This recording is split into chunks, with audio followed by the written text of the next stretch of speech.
ইতিমধ্যে আগরতলা শহরের প্রতিটি পুকুরের সৌন্দর্যায়নের কাজে হাতে লাগিয়েছে আগরতলা পুর নিগম। শহরের অনেকগুলি পুকুরের কাজ চলছে দ্রুত গতিতে। এর মধ্যে নাগরজোলা সর্দার পুকুরের সৌন্দর্যায়নের কাজ মুখ্যমন্ত্রীর হাত ধরে শুরু হয়েছে, যার খরচ ধরা হয়েছে 1,40,00,000 টাকা।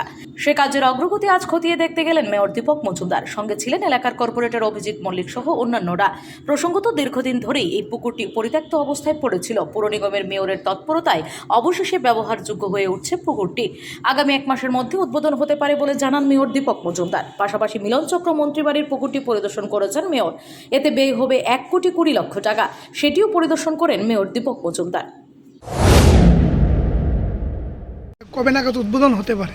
সমস্যা কিছু নেই, সমস্যা সমাধানের জন্য তো আমাদের সরকার এবং আমাদের পৌর নিগম দীর্ঘদিনে, বরং আমি বলবো যে 40 বছরের এই এলাকা বসবাসকারী লোকজনের একটা সমস্যাও ছিল এবং চাহিদা ছিল, আবেদনও ছিল।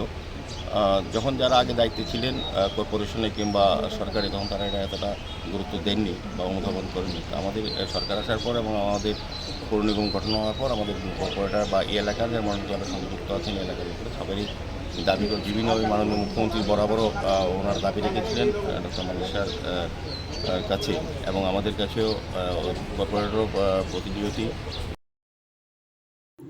Bureau report, S Bharat live 24 hours.